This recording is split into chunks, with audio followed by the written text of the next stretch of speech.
Honorable Prime Minister.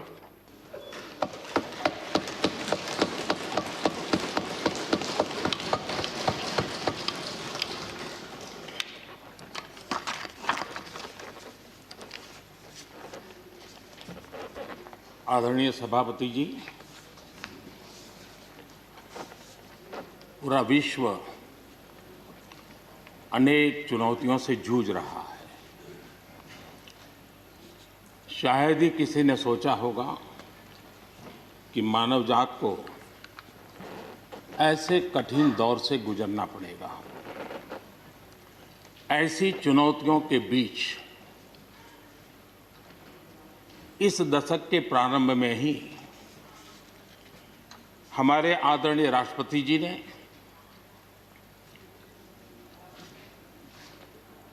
जो संयुक्त सदन में अपना उद्बोधन दिया,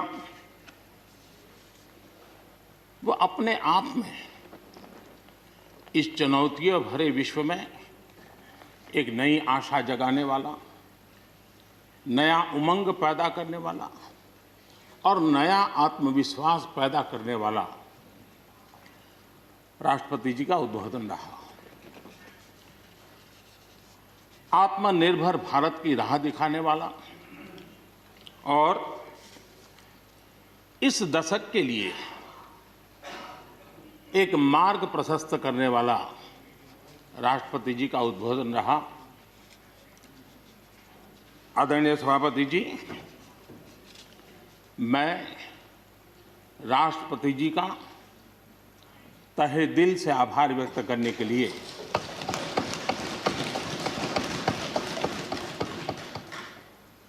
आज आप सबके बीच खड़ा हूं।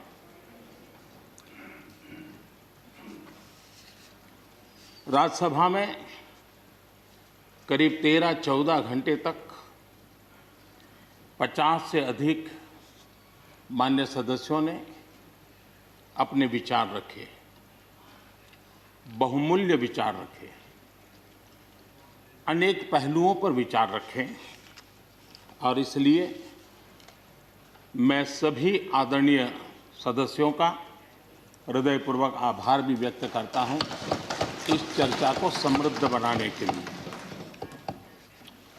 अच्छा होता कि राष्ट्रपति जी का भाषण सुनने के लिए भी सब होते तो लोकतंत्र की गरिमा और बढ़ जाती और हम सबको कभी गिला शिकवा न रहता कि हमने राष्ट्रपति जी का भाषण सुना नहीं था। लेकिन राष्ट्रपति जी के भाषण की ताकत इतनी थी कि न सुनने के बावजूद भी बहुत कुछ बोल पाए। ये अपने आप में उस भाषण की ताकत थी, उन विचारों की ताकत थी, उन आदर्शों की ताकत थी कि जिसके कारण न सुनने के बाद भी बात पहुंच गई।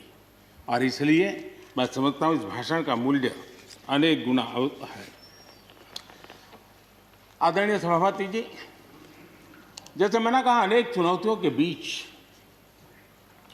राष्ट्रपति जी का इस दशक का प्रथम भाषण हुआ। लेकिन ये भी सही है कि जरा पूरे विश्व पटल की तरफ देखते हैं, भारत के युवा मन को देखते हैं, तो ऐसा लगता है कि आज भारत सच्चे अर्थ में एक अवसरों की भूमि है। अनेक अवसर हमारा इंतजार कर रहे हैं और इसलिए जो देश युवा हो, जो देश उत्साह से भरा हुआ हो, जो देश अनेक सपनों को लेकर के संकल्प के साथ सिद्धि को प्राप्त करने के लिए प्रयासरत हो, वो देश इन अवसरों को कभी जाने नहीं दे सकता। हम सब के लिए ये भी एक अवसर है कि हम आजादी के 75 वर्ष में प्रवेश कर रहे हैं। ये अपने आप में एक प्रेरक अवसर है। हम जहां भी हो, जिस रूप में हो, मां भारती के संतान के रूप में इस आजादी के 75वें पर्व को हमने प्रेरणा का पर्व बनाना चाहिए। देश को आने वाले वर्षों के लिए तैयार करने के लिए कुछ न कुछ कर गुजरने का होना चाहिए। और 2047 में देश जब आज़ादी की शताब्दी मनाए तब हम देश को कहाँ तक ले जाएंगे, इन सपनों को बार बार हमने लेते रहना चाहिए। आज पूरे विश्व की नज़र भारत पर है, भारत से अपेक्षाएं भी हैं और लोगों में एक विश्वास भी है कि अगर भारत ये कर लेगा दुनिया की बहुतेक समस्याओं का समाधान वहीं से हो जाएगा।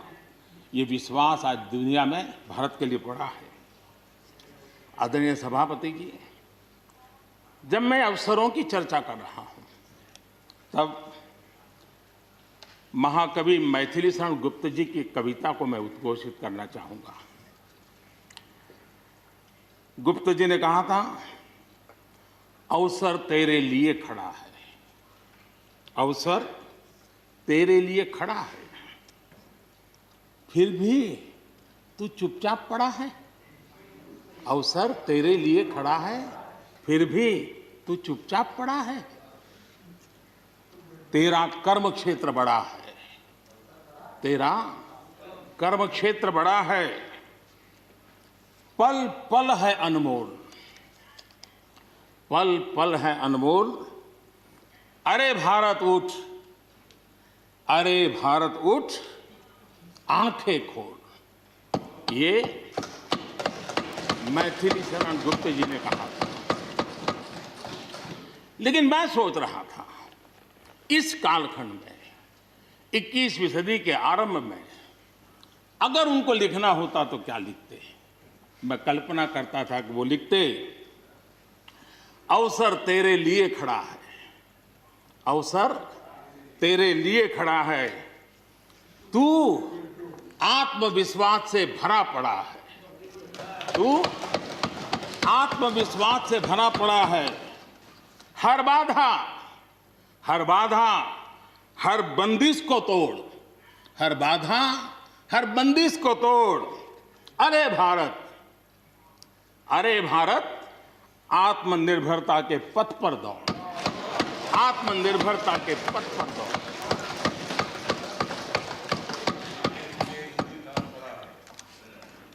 आदरणीय सभापति जी, कोरोना के दौरान किस प्रकार की वैश्विक परिस्थितियां बनी,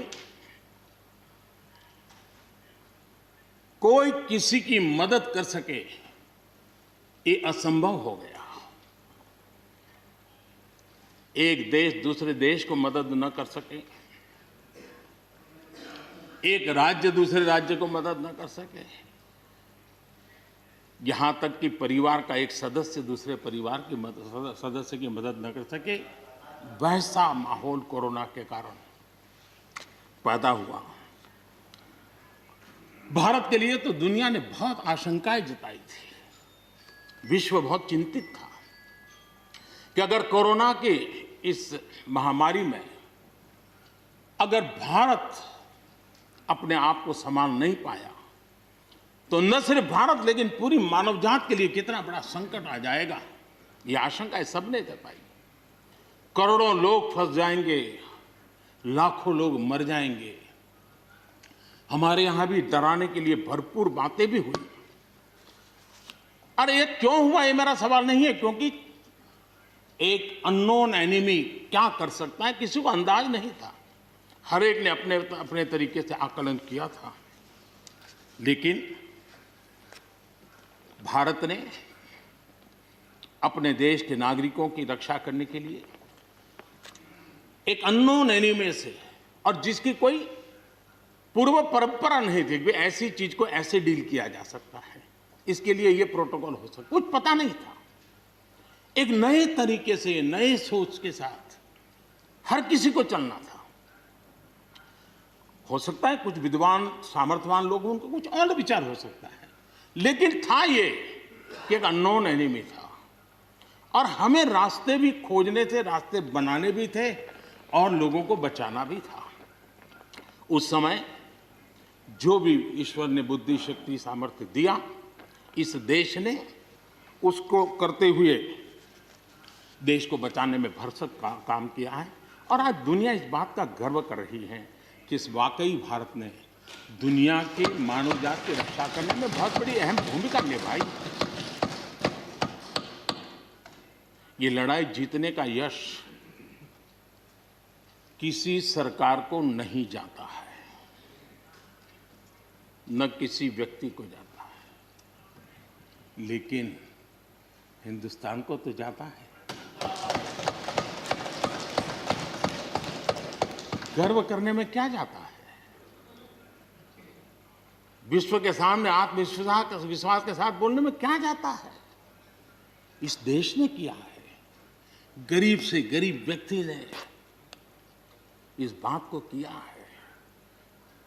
उन समय सोशल मीडिया में देखा होगा, फुटपाथ पर एक छोटी झोपड़ी लगा करके बैठी हुई एक बूढ़ी मां, वो भी घर के बाप की झोपड़ी के बाहर दिया जला करके भारत के शुभ के लिए कामना करते। हम उसकी मजाक उड़ा रहे हैं, उस भावनाओं का मखौल उड़ा रहे हैं। समय है, जिसने कभी स्कूल का दरवाजा नहीं देखा था, उसके मन में भी देश के लिए जो भी दिया जला करके भी देश की सेवा कर सकता हूं तो करूं, इस भाव से किया था। और उसने देश में एक सामूहिक शक्ति का जागरण किया था, अपनी शक्ति का, सामर्थ्य का परिचय करवाया था। लेकिन उसकी भी मजाक उड़ाने में मजा आ रहा है। विरोध करने के लिए कितने मुद्दे हैं जी,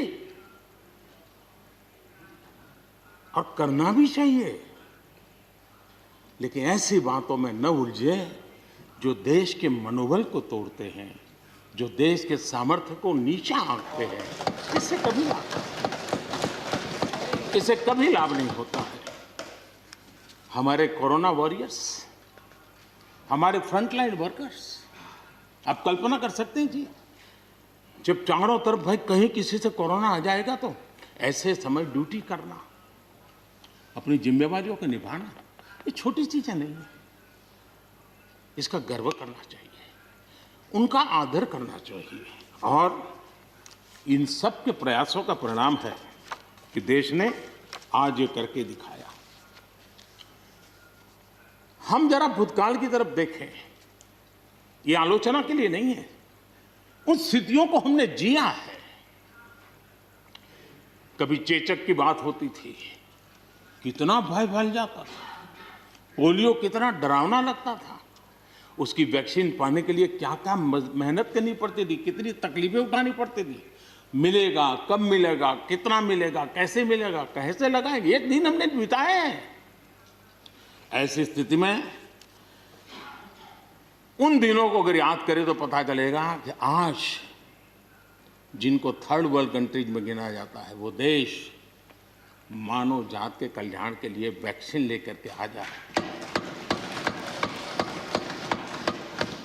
इतने कम समय में मिशन मोड में हमारे वैज्ञानिक भी जुटे रहे। ये मानव जात के इतिहास में भारत के योगदान एक गौरवपूर्ण गाथा है। इसका हम गौरव करें और उसी में से एक नए आत्मविश्वास की प्रेरणा भी जगती है। हमने उस नए आत्मविश्वास की प्रेरणा को जगाने के ऐसे प्रयासों को आज देश गर्व कर सकता है कि दुनिया का सबसे बड़ा टीकाकरण अभियान इसी मेरे देश में चल रहा है। विश्व में तेज गति से टीकाकरण आज कहीं हो रहा है तो इसी हम सब की मां भारती के गोद में हो रहा है। और भारत का ये सामर्थ्य कहां नहीं पहुंचा है। आज कोरोना ने भारत को दुनिया के साथ रिश्तों में एक नई ताकत दी है। जब शुरुआत में कौन सी दवाई काम करेगी, वैक्सीन नहीं थी, तो सारा विश्व का ध्यान भारत की दवाइयों पर गया। विश्व में फार्मेसी के हब के रूप में भारत उभर करके आया। 150 देशों में दवाई पहुंचाने का काम उस संकट काल में भी इस देश ने किया है।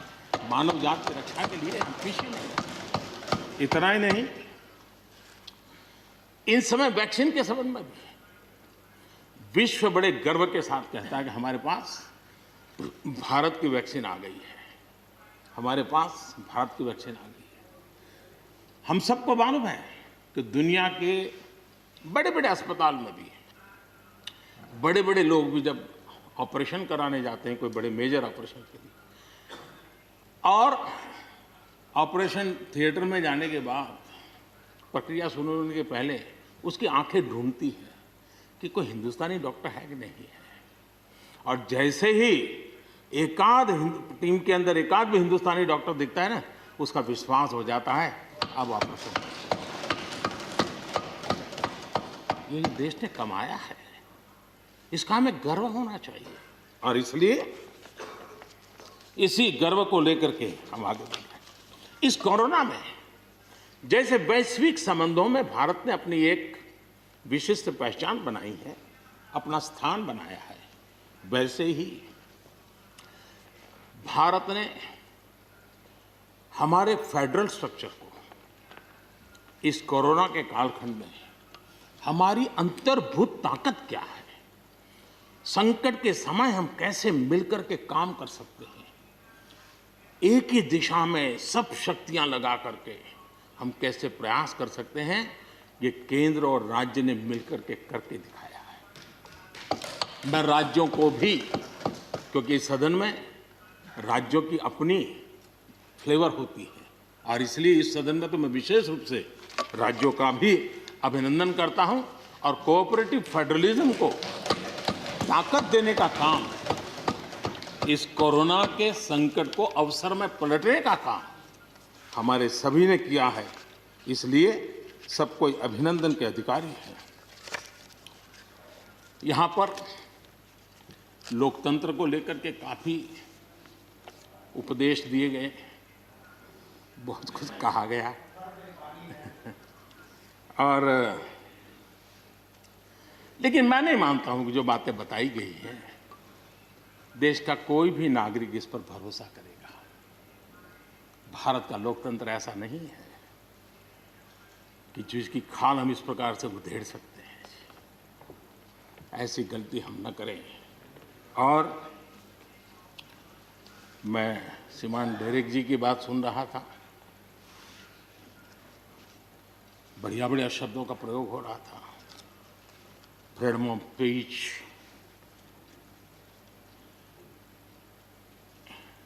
इंटिमिडेशन, हाउडिंग। जब शब्द सुन रहा था तो लग रहा था कि ये बंगाल की बात बता रहे हैं कि देश की बता रहे हैं।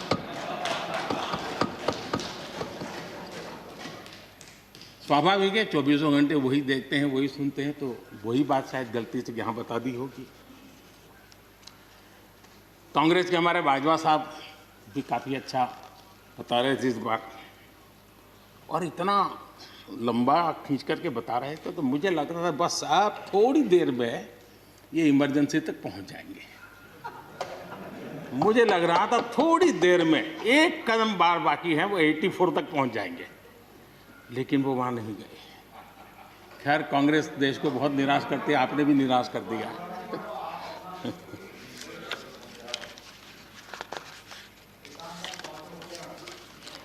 माननीय सभापति जी, मैं एक कोट इस सदन के सामने रखना चाहता हूं, और खास करके लोकतंत्र पर जो लोग शक उठाते हैं, भारत की मूलभूत शक्ति पर जो शक उठाते हैं, उनको तो मैं विशेष आग्रह से कहूंगा कि इसको समझने का प्रयास करें। हमारा लोकतंत्र किसी भी मायने में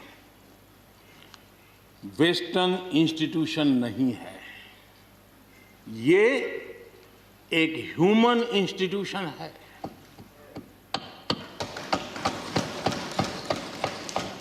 भारत का इतिहास लोकतांत्रिक संस्थानों के उदाहरणों से भरा पड़ा है।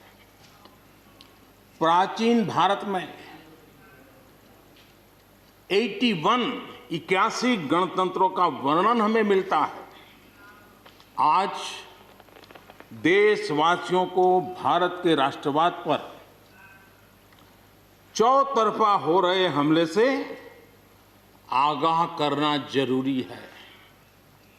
भारत का राष्ट्रवाद ना तो संकीर्ण है, न स्वार्थी है और ना ही आक्रामक है।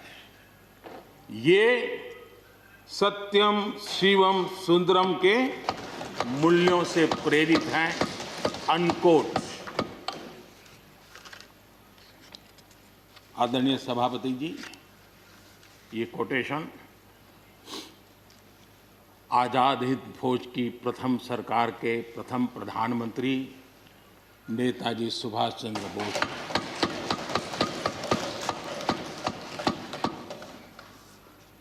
और संयोग है कि 125वीं जयंती आज हम मना रहे हैं, लेकिन दुर्भाग्य इस बात का है कि जाने अनजाने में हमने नेताजी की इस भावना को, नेताजी के इन विचारों को, नेताजी के इन आदर्शों को भुला दिया।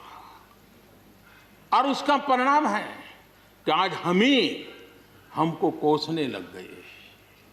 मैं तो कभी कभी हैरान हो जाता हूं। दुनिया जो हमें कोई शब्द पकड़ा देती है, हम भी उसको पकड़ करके चल पड़ते हैं। दुनिया की सबसे बड़ी डेमोक्रेसी, दुनिया की सबसे बड़ी डेमोक्रेसी, दुनिया की सबसे बड़ी डेमोक्रेसी सुनते हैं, हमको भी अच्छा लगता है। हाँ यार, भारत विश्व की सबसे बड़ा लोकतंत्र। लेकिन हमने अपने युवा पीढ़ी को ये सिखाया नहीं कि भारत ये मदर ऑफ डेमोक्रेसी है, ये लोकतंत्र की जननी है।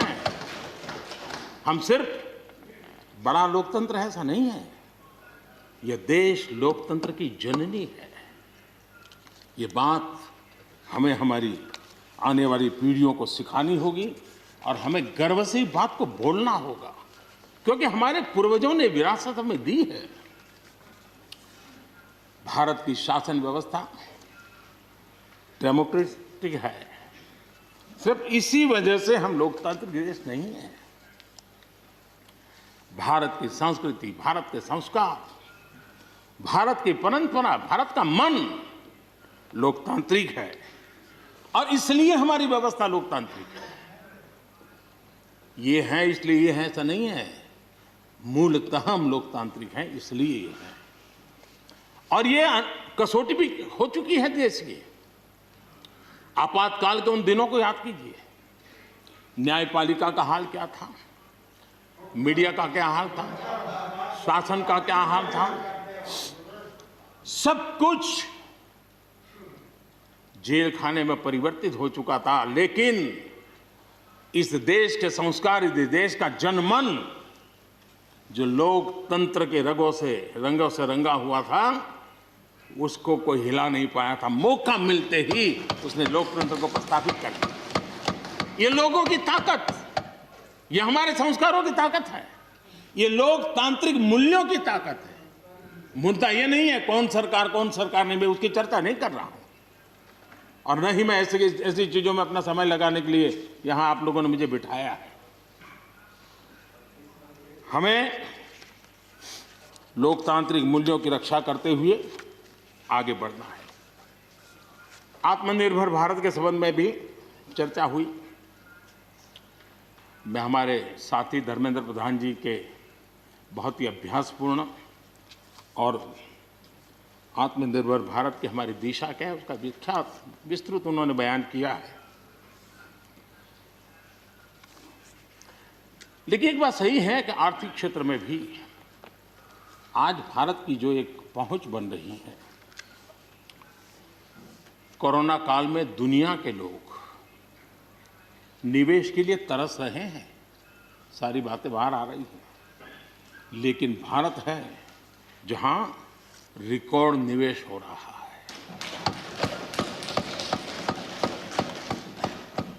सारे तथ्य बता रहे हैं कि अनेक देशों की अर्थस्थिति डामाडोल है, जबकि दुनिया भारत में डबल डिजिट ग्रोथ का अनुमान लगा रही है। एक तरफ निराशा का माहौल है तो हिंदुस्तान में एक आशा की किरण नजर आ रही है। ये दुनिया की तरफ से आवाज उठ रही है।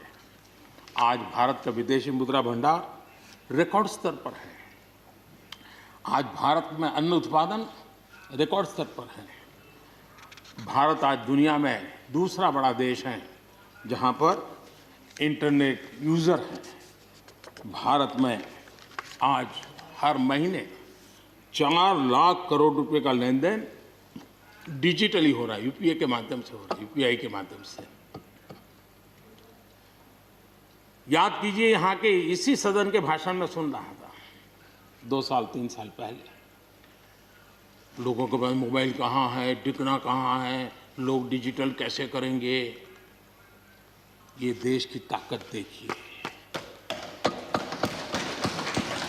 हर महीने 4 लाख करोड़ रुपए भारत मोबाइल फोन के निर्माता के रूप में दुनिया का दूसरा सबसे बड़ा देश बना है। भारत में रिकॉर्ड संख्या में स्टार्टअप्स, यूनिकॉर्न्स, और जिसका विश्व में जय जयकार होने लगा है, इसी धरती पर हमारी युवा पीढ़ी कर रही है। रिन्यूएबल एनर्जी के क्षेत्र में विश्व के पहले 5 देशों में हमने अपनी जगह बना ली है और आने वाले दिनों में हम ऊपर ही चढ़ते जाने वाले हैं। जल हो, थल हो, नभ हो, अंतरिक्ष हो, भारत हर क्षेत्र में अपनी रक्षा के लिए अपने सामर्थ्य के साथ खड़ा है। सर्जिकल स्ट्राइक हो या एयर स्ट्राइक, भारत की कैपेबिलिटी को दुनिया ने देखा है। आदरणीय सभापति जी, 2014 में जब पहली बार मैं इस सदन में आया था, इस परिसर में आया था, और मुझे नेता के रूप में जब चुना गया था, तो मेरे पहले भाषण में मैंने कहा था कि मेरी सरकार गरीबों को समर्पित है। मैं आज दोबारा आने के बाद भी यही बात को दोहरा रहा हूं, और हम न हमारी डायरेक्शन बदली है, न हमने डाइल्यूट किया है, न डाइवर्ट किया है।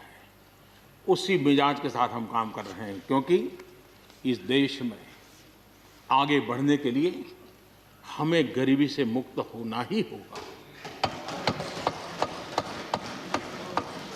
हमें प्रयासों को जोड़ते ही जाना होगा। पहले के प्रयास हुए होंगे तो उसमें और जोड़ना ही पड़ेगा। हम रुक नहीं सकते, जितना कर लिया बहुत है, नहीं रुक सकते, हमें और करना ही होगा। आज मुझे खुशी है कि जो मूलभूत आवश्यकता है ईज ऑफ लिविंग के लिए, और जिसमें से आत्मविश्वास पैदा होता है, और एक बार गरीब के मन में आत्मविश्वास भर गया, गरीब खुद गरीबी को चुनौती देने की ताकत के साथ खड़ा हो जाएगा। गरीब किसी का मदद के मोहताज नहीं रहेगा।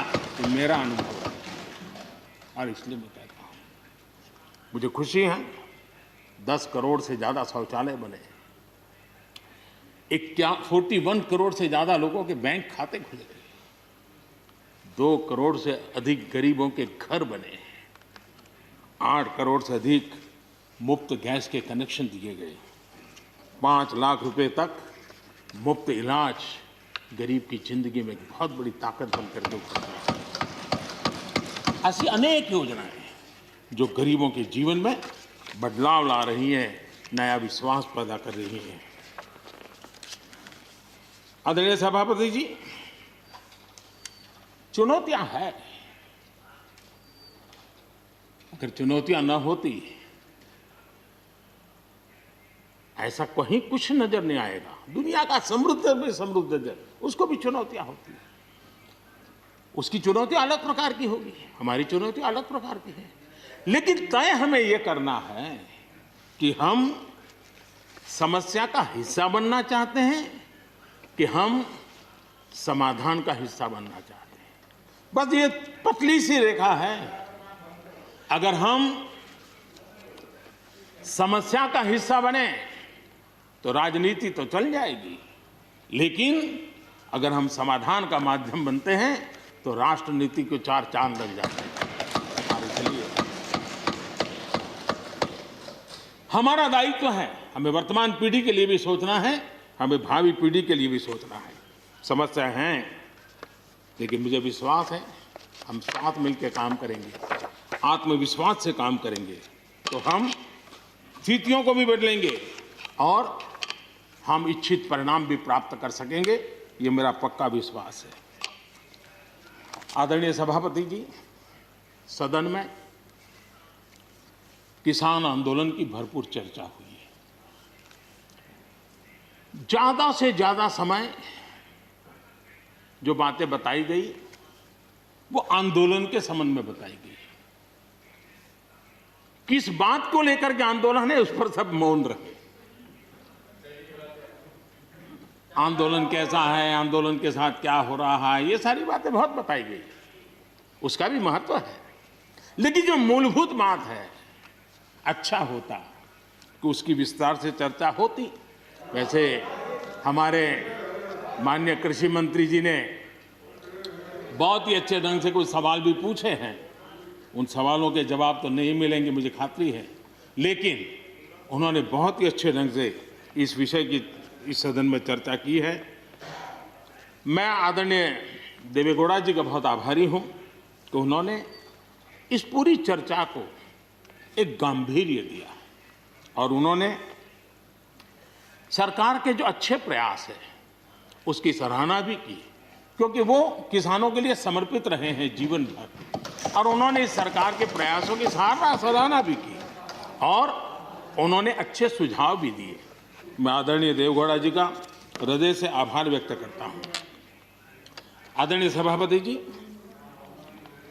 खेती की मूलभूत समस्या क्या है,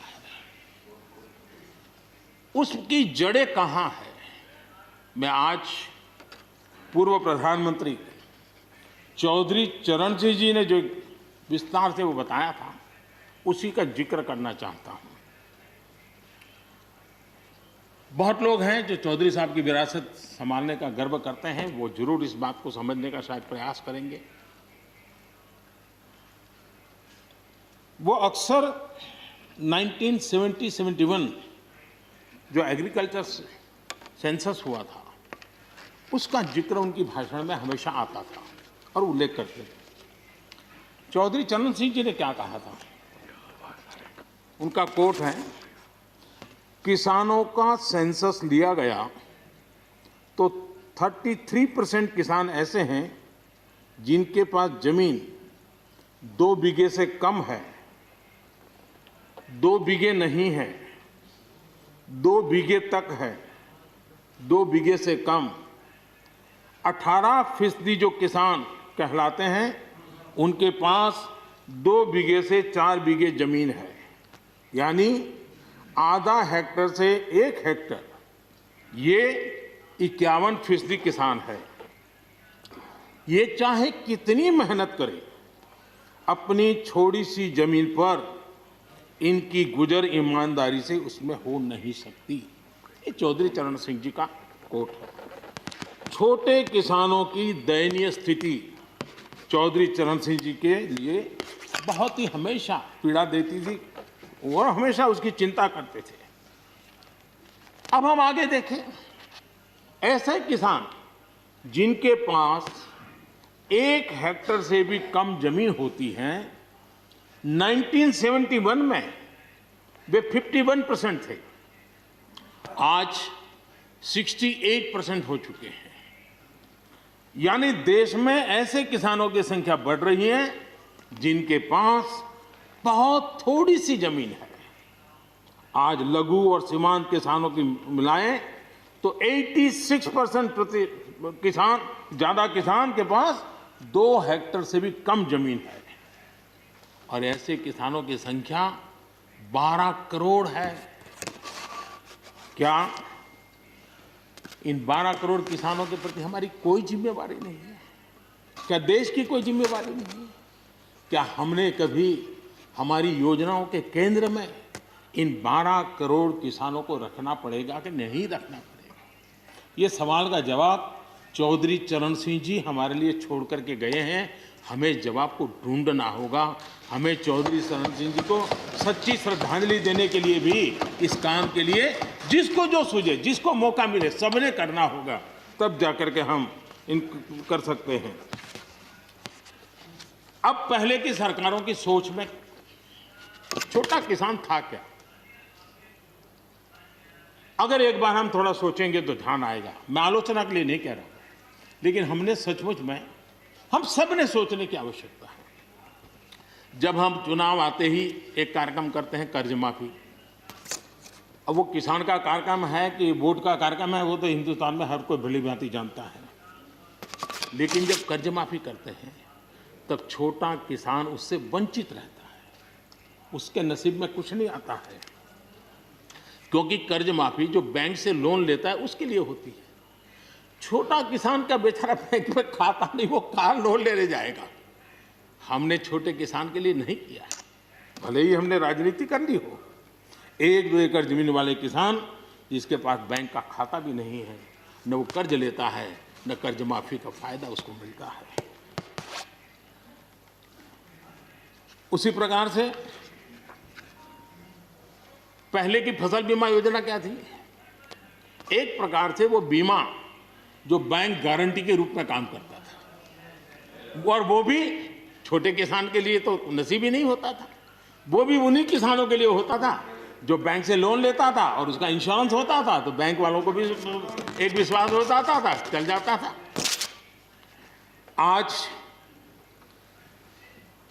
2 हेक्टेयर से कम कितने किसान हो गए जो बैंक से लोन? सिंचाई की सुविधा भी छोटे किसान के नसीब नहीं हुई। बड़े किसान तो बड़ा बड़ा पंप लगा देते थे, ट्यूबवेल कर देते थे, बिजली भी ले लेते थे और बिजली भी मुफ्त मिल जाती थी, उनका काम चल जाता था। छोटे किसान के लिए तो सिंचाई के भी लिए दिक्कत थी, वो तो कभी ट्यूबवेल लगा ही नहीं सकता था, कभी कभी तो उसको बड़े किसान से पानी खरीदना पड़ता था और जो दाम मांगे वो दाम देना पड़ता था। यूरिया, बड़े किसान को यूरिया प्राप्त करने का कोई प्रॉब्लम नहीं था। छोटा किसान को रात रात लाइन में खड़े रहना पड़ता था, उस पर डंडे चलते थे और कभी कभी तो बेचारा यूरिया के बिना घर वापस लौट जाता था। ये हम छोटे किसानों के हाल जानते हैं। 2014 के बाद हमने कुछ परिवर्तन किए। हमने फसल बीमा योजना का दायरा बढ़ा दिया ताकि किसान, छोटा किसान भी उसका फायदा ले सके, और बहुत मामूली रकम से ये काम शुरू किया। और पिछले 4-5 साल में फसल बीमा योजना के तहत 90,000 करोड़ रुपए, ये छोटी रकम नहीं है, 90,000 करोड़ रुपए उसके क्लेम किसानों को मिले। कर्ज माफी से भी आंकड़ा बड़ा हो जाता है। छोटा किसानों को किसान क्रेडिट कार्ड, हमारे यहाँ किसान क्रेडिट कार्ड हुए, लेकिन बड़े किसानों तक गए और वो बैंक से बहुत ही, कुछ तो राज्यों में 0% से ब्याज से उनको मिल जाते थे पैसे, और उनके कोई न कोई दो धंधा व्यापार होता था, पैसे वहाँ भी लग जाते थे। छोटे किसान के नसीब में ये नहीं था। हमने तय किया हिंदुस्तान के हर किसान को किसान क्रेडिट कार्ड देंगे। इतना ही नहीं, हमने उसका तो दायरा फिशरमैन तक भी बढ़ा दिया ताकि वो भी इसका फायदा उठा सके। और 2.25 करोड़ से ज़्यादा किसानों तक ये किसान क्रेडिट का काम पहुंच चुका है, और बाकी भी राज्यों से आग्रह कर रहे हैं कि लगातार उसको आगे बढ़ाएं ताकि ज़्यादा से ज़्यादा किसान इसका लाभ उठा सकें, और राज्यों की मदद जितनी ज़्यादा मिलेगी उतना ज़्यादा ये काम हो जाएगा। उसी प्रकार से हम एक योजना ले आए, प्रधानमंत्री सम्मान निधि योजना। सीधे किसान के खाते में, और ये गरीब किसान को, जिसके पास कभी इस प्रकार की मदद नहीं पहुंची। 10 करोड़ ऐसे परिवार हैं जिनको इसका लाभ मिल गया। और अगर बंगाल में राजनीति आड़े न आती तो बंगाल के किसान भी अगर जुड़ गए होते तो ये आंकड़ा उससे भी ज़्यादा होता। और अब तक 1,15,000 करोड़ रुपया इन किसानों के खाते में गया। ये गरीब छोटे किसान, उनके पास गया है। हमारी सब योजनाओं के केंद्र बिंदु में सॉइल हेल्थ कार्ड, हमने 100% सॉइल हेल्थ कार्ड की बात कही, ताकि हमारे छोटे किसान को भी उसकी ज़मीन कैसी है, कौन सी उपज के लिए योग्य होगा, हमने 100% सॉइल हेल्थ कार्ड के लिए काम किया। उसी प्रकार से हमने यूरिया का नियम किया, 100% किया। 100% के पीछे इरादा हमारा यही था कि गरीब से गरीब किसान तक भी यूरिया पहुंचने में रुकावट ना हो, यूरिया डाइवर्ट होता है बंद हो, और उसमें हम सफल भी हुए। छोटे और सीमांत किसानों के लिए हमने पहली बार पेंशन की सुविधा की योजना लेकर के आए, और मैं देख रहा हूं कि धीरे धीरे हमारे छोटे किसान भी आ रहे हैं। उसी प्रकार से प्रधानमंत्री ग्राम सड़क योजना, प्रधानमंत्री ग्राम सड़क योजना ये सिर्फ एक रोड नहीं है, ये किसानों की गांव की जिंदगी को बदलने का एक बहुत बड़ा यश रेखा होती है, और इसलिए हमने उस पर भी बल दिया। पहली बार हमने किसान रेल की कल्पना की। छोटा किसान का माल बिकता नहीं था, आज किसान रेल के कारण गांव का किसान रेलवे के माध्यम से मुंबई के बाजार तक अपना माल बेचने लगा, फल सब्जी बेचने लगा है, उसका लाभ ले रहा है, छोटे किसान को फायदा हो रहा है। किसान उड़ान के द्वारा हवाई जहाज से, अब जैसे हमारे नॉर्थ ईस्ट इतनी बढ़िया बढ़िया चीजें, लेकिन ट्रांसपोर्टेशन सिस्टम के अभाव में वहां का किसान हमारा बेनिफिट नहीं ले पाता था, आज उसको किसान उड़ान योजना का लाभ मिल रहा है। छोटे किसानों की परेशानियों से हर कोई परिचित है। समय समय पर उनके सशक्तिकरण की मांग भी उठी है। हमारे आदरणीय शरद पवार जी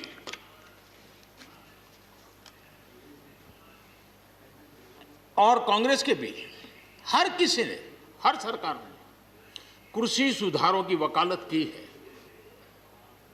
कोई पीछे नहीं है, क्योंकि हर एक को लगता है कर पाए नहीं कर पाए अलग बात है, लेकिन ये होना चाहिए, ये बात हर एक की निकली हुई है। और आज नहीं, जब भी जो जहां थे सबने की हुई है। और शरद राव जी ने तो अभी एक बयान भी दिया कि भाई मैं सुधारों के पक्ष में हूं। ठीक है, पद्धति के संबंध में उनके मन में सवाल है, लेकिन सुधारों का विरोध नहीं किया है। और इसलिए मैं समझता हूं कि हमें इस विषय में हमारे साथी श्रीमान सिंधिया जी ने बहुत ही अच्छे ढंग से कई पहलुओं पर इस कानून को लेकर के यहाँ पर ये सारी बातें पिछले 2 दशक से लगातार चल रही है, हर फोरम में चली है। ऐसा नहीं है कि कोई हमारे आने के बाद हर ने कहा है, और हर एक को लगा कि अब समय आ गया, हो जाए, अब समय आ गया। ये ठीक है, फुट स्टॉप कॉमा कोई इधर उधर हो सकता है, कोई ये दावा नहीं कर सकता है कि भाई हमारे समय की सोच बहुत ही बढ़िया थी। मैं भी दावा नहीं कर सकता हूं कि हमारे समय की सोच बढ़िया है, 10 साल के बाद कोई नई सोच आ ही नहीं सकती। ऐसा नहीं होता है जी। ये समाज जीवन परिवर्तनशील होता है। आज के समय हमें जो ठीक लगा, चलो चले, आगे सुधार करेंगे, नई चीजों को जोड़ेंगे। यही तो प्रगति का रास्ता होता है जी। रुकावटें डालने से प्रगति कहां होती है जी। और इसलिए, लेकिन मैं हैरान हूं, अचानक यू टर्न ले लिया भाई, ऐसा क्यों किया? ठीक है, आप आंदोलन के मुद्दों को लेकर के इस सरकार को घेर लेते हैं, लेकिन साथ साथ किसानों को भी कहते हैं कि भाई बदलाव बहुत जरूरी है, बहुत साल हो गए, अब नई चीजों को लेना पड़ेगा, तो देश आगे बढ़ता है। लेकिन अब मुझे लगता है कि राजनीति इतनी हावी हो जाती है कि अपने ही विचार छूट जाते हैं। लेकिन जो ये सब कर रहे हैं अच्छा है। आदरणीय डॉक्टर मनमोहन सिंह जी यहाँ मौजूद है, मैं उन्हीं का एक कोट आज पढ़ना चाहता हूँ। हो सकता है जो यू टर्न कर रहे हैं वो मेरी बात माने या न माने, मनमोहन सिंह जी की तो बात जरूर मानेंगे। There are other rigidities because of the whole marketing regime set up in the 1930s, which prevent our farmers from selling their produce where they get the highest rate of return. It is our intention to remove all those handicaps which come in the way of India realizing its vast potential as one large common market. ये आदरणीय मनमोहन सिंह जी का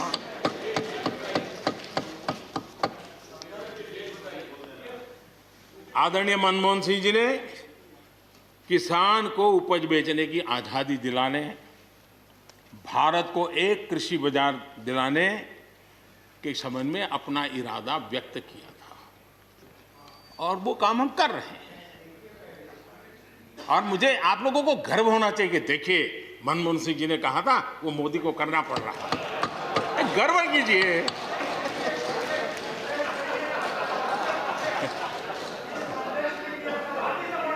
please please. और मजा ये है कि जो लोग पॉलिटिकल बयानबाजी करते हैं उछल उछल करके, उनके राज्यों में भी जब उनको मौका मिला है, इसी में से आधा अधूरा कुछ न कुछ किया ही किया है हर किसी ने। यहाँ जो विरोध में दल है उनकी भी जहाँ सरकारें हैं वहाँ आधा अधूरा कुछ न कुछ तो किया ही है, क्योंकि उनको भी मालूम है रास्ते का रास्ता तो यही है। और मैंने देखा इस चर्चा में लॉ का जो स्पिरिट है उस पर किसी की चर्चा नहीं हुई है। शिकायत दिया गया तरीका ठीक नहीं था, जल्दी कर दिया, इसको नहीं पूछा, ये रहता है। वो तो परिवार में शादी होती है तो भी फूफी नाराज होकर के कहती है मुझे कहाँ बुलाया, वो तो रहता है। इतना बड़ा बड़ा परिवार है तो रहता ही है।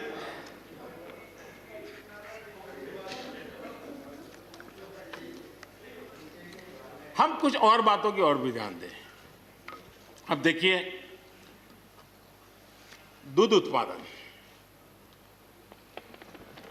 किसी बंधनों में बंधा हुआ नहीं है, न पशुपालक बंधनों में बंधा हुआ है, न दूध बंधनों में बंधा हुआ। लेकिन मजा देखिए, दूध के क्षेत्र में या तो प्राइवेट या कोऑपरेटिव, दोनों ने एक ऐसी बड़ी मजबूत चेन बनाई है, दोनों मिलकर के इस काम को कर रहे हैं और एक बेहतरीन सप्लाई चेन हमारे देश में बनी है। इसको हमने जो अच्छा है उसको, और ये मेरे काल में नहीं बना है, आप भी इसका गर्व कर सकते हैं, मेरे काल से पहले बना हुआ है, हमें गर्व करना चाहिए।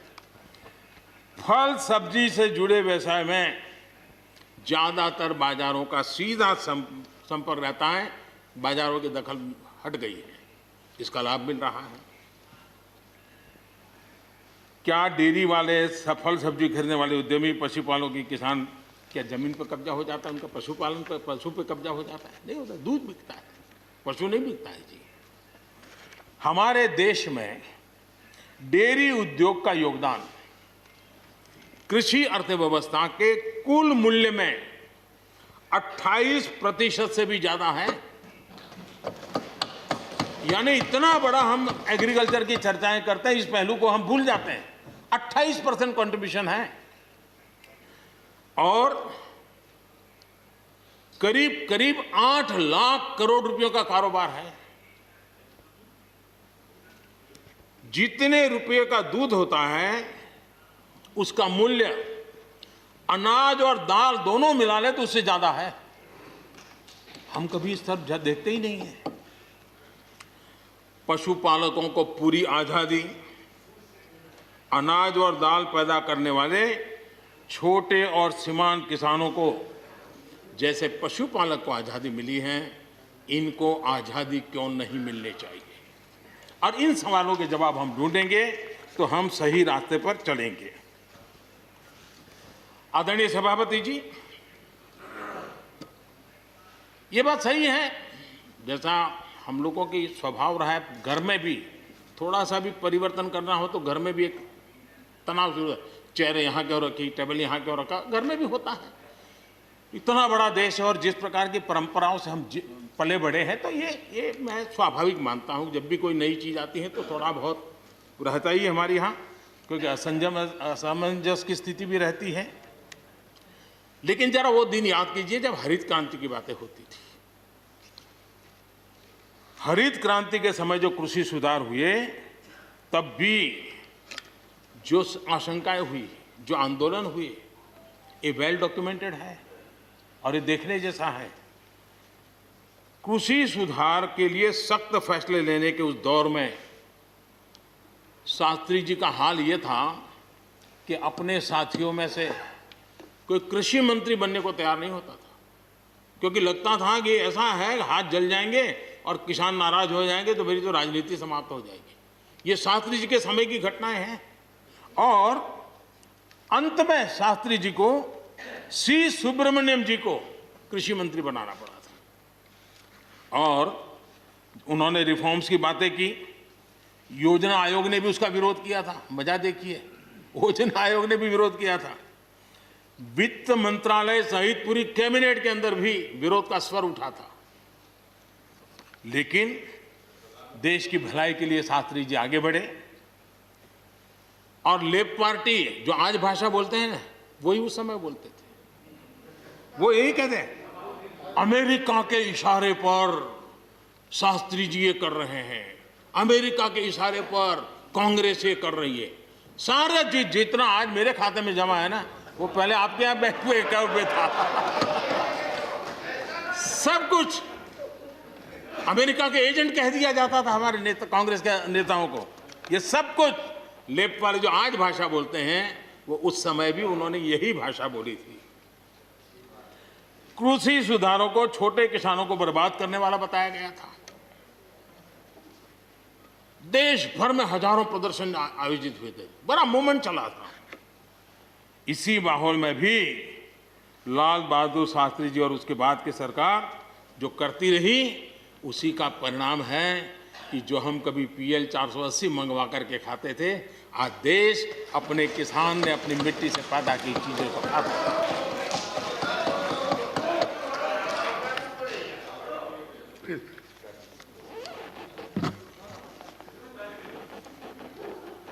रिकॉर्ड उत्पादन के बावजूद भी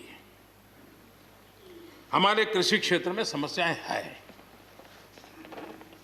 कोई ये तो मना नहीं कर सकता है समस्याएं नहीं है, लेकिन समस्याओं का समाधान हम सबको मिलकर के करना होगा। और मैं मानता हूं कि अब समय ज्यादा इंतजार नहीं करेगा।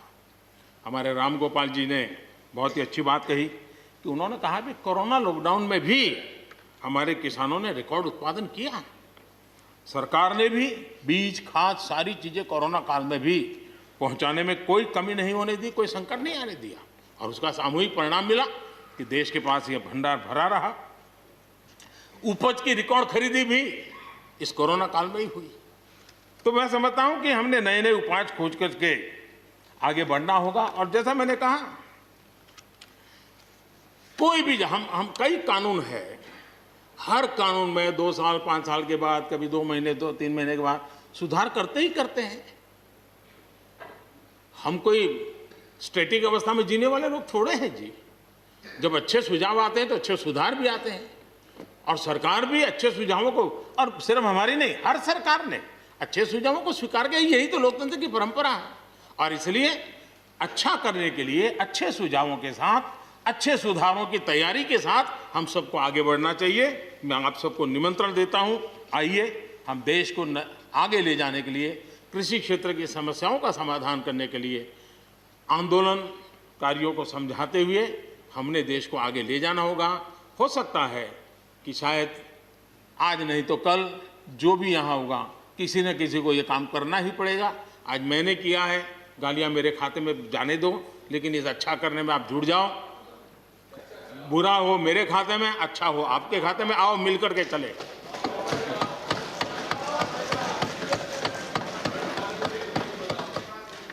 और मैं लगातार, हमारे कृषि मंत्री जी लगातार किसानों से बातचीत कर रहे हैं, लगातार मीटिंगें हो रही हैं, और अभी तक कोई तनाव पैदा नहीं हुआ है। एक दूसरे की बात को समझने का, समझाने का प्रयास चल रहा है।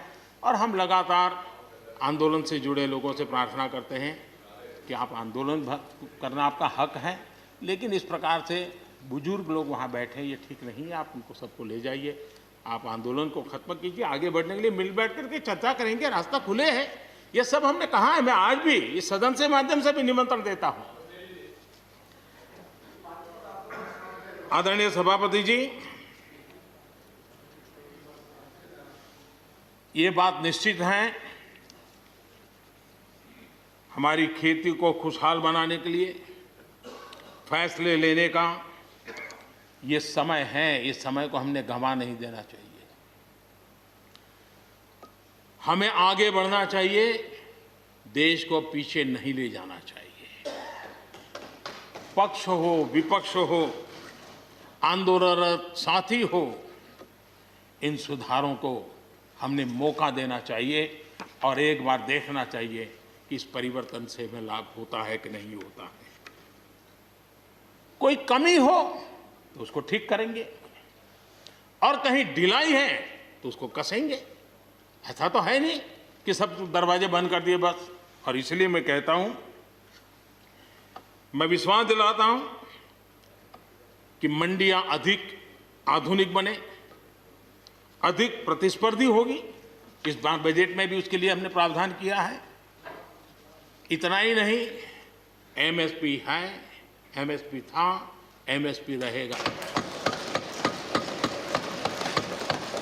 ये सदन की पवित्रता समझे हम। जिन 80 करोड़ से अधिक लोगों को सस्ते में राशन दिया जाता है, वो भी कंटिन्यू रहेगा। इसलिए मेहरबानी करके भ्रम फैलाने के काम में हम न जुड़े, क्योंकि हमको देश ने एक विशिष्ट जिम्मेवारी दी है। किसानों की आय बढ़ाने के जो दूसरे उपाय हैं, उन पर भी हमें बल देने की जरूरत है। आबादी बढ़ रही है, परिवार के अंदर सदस्यों की संख्या बढ़ रही है, जमीन के टुकड़े छोटे होते जा रहे हैं। ऐसी स्थिति में हमें कुछ न कुछ ऐसा करना ही होगा ताकि किसानी पर बोझ कम हो और हमारे किसान के परिवार के लोग भी रोजी रोटी कमाने के लिए, उनके लिए हम और अवसर उपलब्ध करा सकें। इनकी तकलीफों को दूर करने के लिए हमने काम करना होगा। और मैं मानता हूं कि हम अगर देर कर देंगे, हम अगर अपने ही राजनीतिक समीकरणों में फंसे रहेंगे, तो हम किसानों को अंधकार की तरफ धकेल देंगे। कृपा करके हमें उज्जवल किसानों के उज्जवल भविष्य के लिए इससे बचना चाहिए। मैं सबसे प्रार्थना करता हूं, हमें इस बात की चिंता करनी होगी।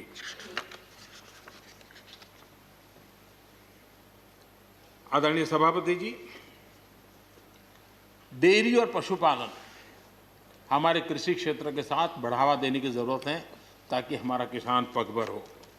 उसी प्रकार इसी काम के लिए हमने फूट एंड माउथ डिसीज के लिए एक बहुत बड़ा अभियान चलाया है ताकि वो किसान को या पशुपालक जो बाय एंड लार्ज किसानी से जुड़ा हुआ रहता है उसको भी लाभ होगा। हमने फिशरीज को भी एक अलग बल दिया, अलग मिनिस्ट्री बनाई और 20,000 करोड़ रुपए मत्स्य संपदा योजना के लिए लगाया है ताकि ये पूरे क्षेत्र को एक नया बल मिले। स्वीट रिवॉल्यूशन, भारत में बहुत संभावनाएं हैं और इसलिए भारत ने किसान, उसके लिए बहुत जमीन की जरूरत नहीं है, अपने ही खेत के कोने में वो कर दें तो भी साल में 40,000, 50,000, लाख रुपया, 2 लाख रुपया कमा लेगा वो। और इसलिए हम स्वीट रिवॉल्यूशन, शहद के लिए, हनी के लिए, उसी प्रकार से बी वैक्स, दुनिया में बी वैक्स की मांग है, भारत बी वैक्स एक्सपोर्ट कर सकता है।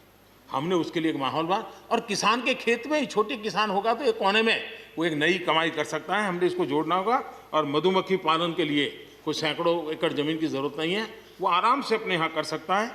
सोलर पंप, सोलर हम कहते हैं अन्नदाता ऊर्जादाता बने, उसके खेत में ही वो अपनी सोलार सिस्टम से ऊर्जा भी पैदा करे, सोलार पंप चलाए, अपनी पानी की आवश्यकता को पूरी करे, उसके खर्च को, बोझ को बंद करे और फसल एक लेता है तो 2 ले, 2 लेता है तो 3 ले। क्रॉप पैटर्न में बदल करना है तो बदल कर सके, उसकी दिशा में हम जा सकते हैं। और एक बात है, भारत की ताकत ऐसी समस्याओं के समाधान करने की और नए रास्ते खोजने की रही है, आगे भी खुलेंगे। लेकिन कुछ लोग हैं जो भारत अस्थिर रहे, अशांत रहे, इसे लगातार कोशिशें कर रहे हैं। हमें इन लोगों को जानना होगा। हम ये न भूलें कि पंजाब के साथ क्या हुआ। जब बंटवारा हुआ, सबसे ज्यादा भुगतना पड़ा पंजाब को। जब 84 के दंगे हुए, सबसे ज्यादा आंसू बहे पंजाब के, सबसे ज्यादा दर्दनाक घटनाओं का शिकार होना पड़ा पंजाब को। जो जम्मू कश्मीर में हुआ, निर्दोषों को मौत के घाट उतार दिया गया। जो नॉर्थ ईस्ट में होता रहा, आए दिन बम बंदूक और गोलियों का कारोबार चलता रहा। ये सारी चीजों ने देश को किसी न किसी रूप में बहुत नुकसान किया है। इसके पीछे कौन ताकतें हैं, हर समय हर सरकारों ने इसको देखा है, जाना है, परखा है, और इसलिए हमें उस जज्बे से इन सारी समस्याओं के समाधान के लिए हम तेजी से आगे बढ़े। और हम ये न भूलें कि कुछ लोग हमारे खास करके पंजाब के, खास करके सिख भाइयों के दिमाग में गलत चीजें भरने में लगे हैं। ये देश हर सिख के लिए गर्व करता है। देश के लिए क्या कुछ नहीं किया इन्होंने। उनका जितना हम आदर करें उतना कम है। गुरुओं की महान परंपरा को, और मेरा भाग्य रहा है मुझे पंजाब की रोटी खाने का अवसर मिला है। मैं जिंदगी में बहुत महत्वपूर्ण वर्ष पंजाब में बिताए हैं, इसलिए मुझे मालूम है। और इसलिए जो भाषा उनके लिए कुछ लोग बोलते हैं, उनको गुमराह करने के जो लोग प्रयास करते हैं, इससे कभी देश का भला नहीं होगा।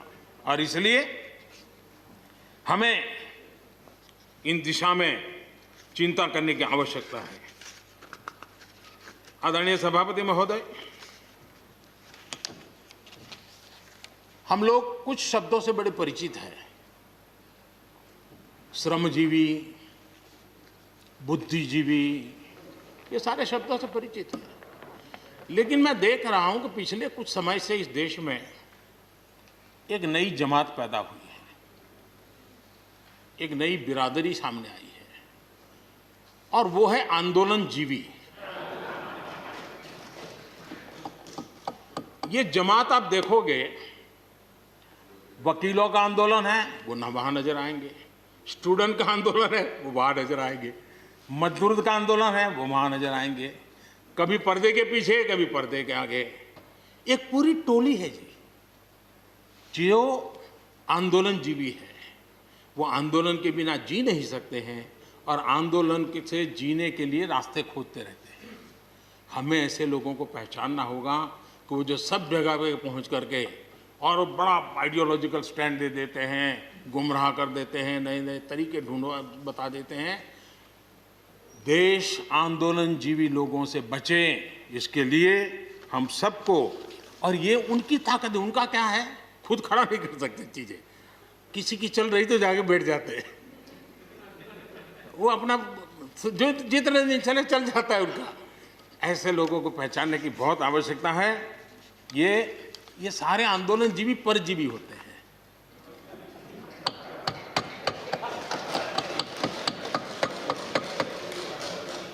और यहां पर सब लोगों को मेरी बात से आनंद इसलिए होगा कि आप जहां जहां सरकारें चलाते होंगे, आपको भी ऐसे परजीवी आंदोलनजीवियों का अनुभव होता हो। और इसलिए उसी प्रकार से एक नया मैं चीज देख रहा हूं। देश प्रगति कर रहा है, हम एफडीआई की बात कर रहे हैं, फॉरेन डायरेक्ट इन्वेस्टमेंट। लेकिन मैं देख रहा हूं इन दिनों एक नया एफडीआई मैदान में आया है। ये नए एफडीआई से देश को बचाना है जी। एफडीआई चाहिए, फॉरेन डायरेक्ट इन्वेस्टमेंट। लेकिन ये जो नया एफडीआई नजर का आ रहा है, ये नए एफडीआई से जरूर बचना होगा। और ये नया एफडीआई है foreign destructive ideology, foreign destructive ideology. और इसलिए इस एफडीआई से देश को बचाने के लिए हमने और जागरूक रहने की जरूरत है। आदरणीय सभापति जी, हमारे देश के विकास के लिए ग्रामीण अर्थव्यवस्था, इसका अपना एक मूल्य है। ग्रामीण अर्थव्यवस्था हमारे आत्मनिर्भर भारत का एक अहम स्तंभ है। आत्मनिर्भर भारत ये किसी सरकार का कार्यक्रम नहीं हो सकता है और होना भी नहीं चाहिए। ये 130 करोड़ देशवासियों के संकल्प होने चाहिए। हमें गर्व होना चाहिए और इसमें कोई दुविधा नहीं होनी चाहिए। और महात्मा गांधी जैसे महापुरुषों ने हमें यही रास्ता दिखाया था। अगर हम वहां से थोड़े हट गए हैं तो वापस उस पटरी पर आने की जरूरत है और आत्मनिर्भर भारत के रास्ते पर हमको बढ़ना ही होगा। गांव और शहर की खाई को अगर हमें बांटना है तो उसके लिए भी हमें आत्मनिर्भर भारत की ओर बढ़ना ही होगा। और मुझे विश्वास है कि हम उन बातों को लेकर के जब आगे बढ़ रहे हैं तो हमारे देश के सामान्य मानवी का विश्वास बढ़े। जैसे अभी प्रश्नोत्तर काल के अंदर जल जीवन मिशन की चर्चा हो रही थी। इतने कम समय में 3 करोड़ परिवारों तक घर में पीने का पानी पहुंचाने का, नल कनेक्शन देने का काम हो चुका है। आत्मनिर्भरता तभी संभव जब अर्थव्यवस्था में सभी की भागीदारी हो। हमारी सोनल बहन ने अपने भाषण में बहनों बेटियों की भागीदारी पर फोकस करने की उन्होंने विस्तार से चर्चा की। कोरोना काल में चाहे राशन हो, आर्थिक मदद हो या मुफ्त गैस सिलेंडर, सरकार ने हर तरह से एक प्रकार से हमारी माताओं बहनों को असुविधा ना हो इसकी पूरी चिंता करने का प्रयास किया है। और उन्होंने एक शक्ति बनकर के इन चीज़ों को संभालने में मदद भी की है। जिस तरह इस मुश्किल परिस्थिति में हमारे देश की नारी शक्ति ने बड़े धैर्य के साथ परिवार को संभाला, परिस्थितियों को संभाला है। कोरोना के इस लड़ाई में हर परिवार की मातृशक्ति की बहुत बड़ी भूमिका रही है और उनका मैं जितना धन्यवाद करूं उतना कम। बहनों बेटियों का हौसला और मैं समझता हूं कि आत्मनिर्भर भारत में अहम भूमिका हमारी माताएं बहनें निभाएगी, मुझे पूरे विश्वास है।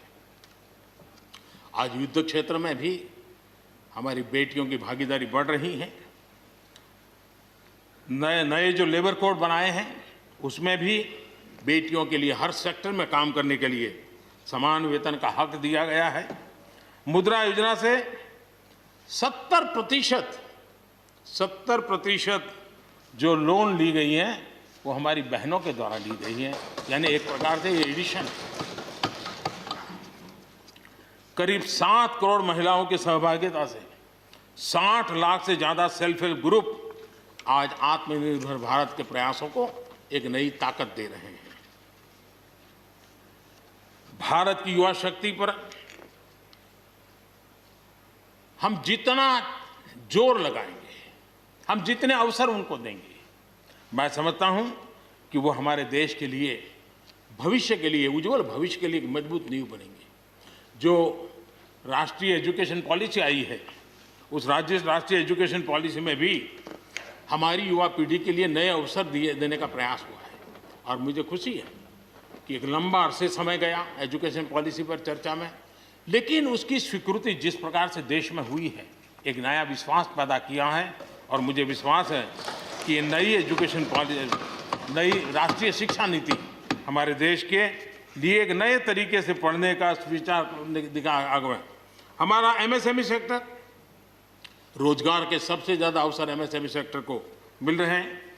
और जब कोरोना काल में जो स्टिमुलस की बात हुई उसमें भी एमएसएमई पर पूरा ध्यान दिया गया और उसी का परिणाम है कि आर्थिक रिकवरी में आज हमारे एमएसएमई बहुत बड़ी भूमिका निभा रहे हैं और हम इसको आगे बढ़ा रहे हैं। हम लोग प्रारंभ से सबका साथ, सबका विकास, सबका विश्वास का मंत्र लेकर के चल रहे हैं और उसी का परिणाम है कि नॉर्थ ईस्ट हो या नक्सल प्रभावित क्षेत्र, धीरे धीरे वहाँ हमारी समस्याएं कम होती जा रही हैं। और समस्याएं कम होने के कारण, सुख और शांति का अवसर पैदा होने के कारण विकास की मुख्य धारा में ये हमारे सभी साथियों को आने का अवसर मिल रहा है। और भारत के उज्जवल भविष्य में ईस्टर्न इंडिया बहुत बड़ी भूमिका निभाएगा, ये मैं साफ देख रहा हूँ और उसको हम पूरी मजबूती से काम रहे। मैं आदरणीय गुलाम नबी जी को सुन रहा था, वैसे भी बड़ी मृदुता, सौम्यता और कभी भी कटु शब्द का उपयोग न करना ये गुलाम नबी जी की विशेषता रही है। और मैं मानता हूँ कि हम सभी जो सांसदगण हैं उन्होंने उनसे ये सीखने जैसी चीज़ है और इसलिए मैं उनका आदर भी करता हूँ। और उन्होंने जम्मू कश्मीर में जो चुनाव हुए उसकी तारीफ की। उन्होंने कहा कि बहुत लंबे समय से, और उन्होंने ये भी कहा कि मेरे दिल में जम्मू कश्मीर विशेष है और स्वाभाविक भी है। उनके दिल में ये होना, पूरे हिंदुस्तान के दिल में जम्मू कश्मीर उसी भाव से भरा पड़ा हुआ है। जम्मू कश्मीर आत्मनिर्भर बनेगा, उस दिशा में हमारा वहाँ पंचायत के चुनाव हुए, बीडीसी के चुनाव हुए, डीडीसी के चुनाव हुए और इन सब की सराहना गुलाम नबी जी ने की है। इस प्रशंसा के लिए मैं आपका बहुत आभारी हूँ। लेकिन मुझे डर लगता है, आपने प्रशंसा की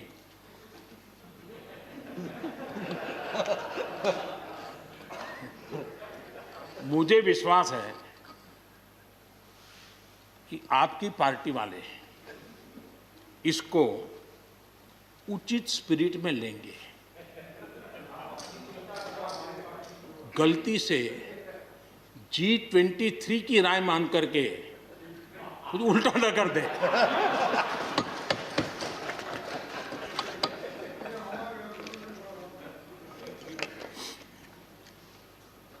आदरणीय सभापति महोदय, कोरोना के चुनौतीपूर्ण दौर में सीमा पर भी चुनौती देने की कोशिश हुई। हमारे वीर जवानों के हौसले और कुशलता ने सटीक जवाब दिया है और हर हिंदुस्तानी को इस बात पर गर्व होना चाहिए। मुश्किल परिस्थितियों में भी हमारे जवान डट करके खड़े रहे हैं। तमाम साथियों ने भी हमारे जवानों के शौर्य की सराहना की है, मैं उनका आभारी हूं। LAC पर जो स्थिति बनी है उस पर भारत का रुख बहुत स्पष्ट है और देश इसको भली भांति देख भी रहा है और गर्व भी कर रहा है। बॉर्डर इंफ्रास्ट्रक्चर और बॉर्डर सिक्योरिटी को लेकर हमारी प्रतिबद्धता में किसी प्रकार की ढील आने का सवाल ही नहीं होता है, गुंजाइश ही नहीं है।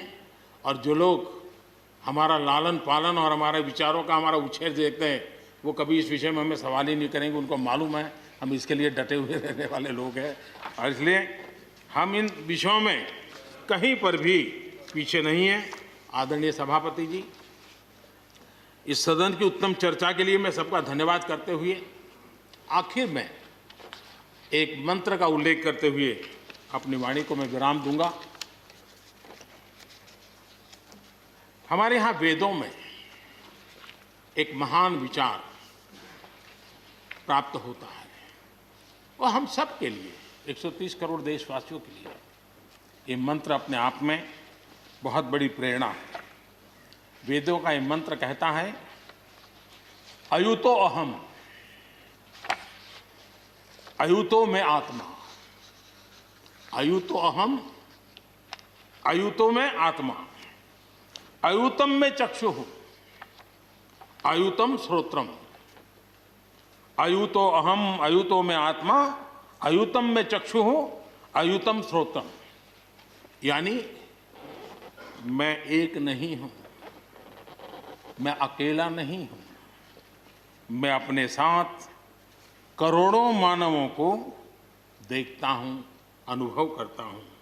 इसलिए मेरी आत्मिक शक्ति करोड़ों की है, मेरे साथ करोड़ों की दृष्टि है, मेरे साथ करोड़ों की श्रवण शक्ति, कर्म शक्ति भी है। आदरणीय सभापति जी, वेदों की इसी भावना से, इसी चेतना से 130 करोड़ से अधिक देशवासियों वाला भारत सबको साथ लेकर के आगे बढ़ रहा है। आज 130 करोड़ देशवासियों के सपने आज हिंदुस्तान के सपने हैं। आज 130 करोड़ देशवासियों की आकांक्षाएं इस देश की आकांक्षाएं हैं। आज 130 करोड़ देशवासियों का भविष्य भारत के उज्जवल भविष्य की गारंटी है। और इसलिए आज जब देश नीतियां बना रहा है, प्रयास कर रहा है, तो वो केवल तत्कालीन हानि लाभ के लिए नहीं, लेकिन एक लंबे दूरगामी और 2047 में देश जब आज़ादी का शतक मनाएगा तब देश को नई ऊंचाइयों पर ले जाने के सपनों को लेकर के नींव रखी जा रही है। और मुझे विश्वास है कि इस काम को हम पूरा करने में अवश्य सफल होंगे। मैं फिर एक बार आदरणीय राष्ट्रपति जी के उद्बोधन के लिए मैं उनका आदरपूर्वक धन्यवाद करते हुए, उनका अभिनंदन करते हुए, सदन में भी जिस तरह चर्चा हुई, और मैं सच बताता हूँ, चर्चा का स्तर भी अच्छा था, वातावरण भी अच्छा था। ये ठीक है कि इससे कितने लाभ होते हैं, मुझ पर भी कितना हमला हुआ, हर प्रकार से जो भी कहा जा सकता है कहा, लेकिन मुझे बहुत आनंद हुआ कि मैं कम से कम आपके काम तो आया। देखिए, आपके मन में एक तो कोरोना के कारण ज्यादा जाना आना होता नहीं होगा, फंसे रहते होंगे और घर में भी खिचखिच चलती होगी। अब इतना गुस्सा यहां निकाल दिया तो आपका मन कितना हल्का हो गया, आप घर के अंदर कितनी खुशी चैन से समय बिताते होंगे। तो ये आनंद जो आपको मिला है, इसके लिए मैं काम आया, ये भी मैं अपना सौभाग्य मानता हूं और मैं चाहूंगा ये आनंद लगातार लेते रहिए, चर्चा करते रहिए, लगातार चर्चा करते रहिए, सदन को जीवंत बनाते रखिए। मोदी है, मौका लीजिए। बहुत बहुत धन्यवाद। धन्यवाद प्रधानमंत्री जी। I shall now put the amendments which have been moved to vote. Amendment number 11 to 18 by Tiruchi Siva. Amendment number 18 to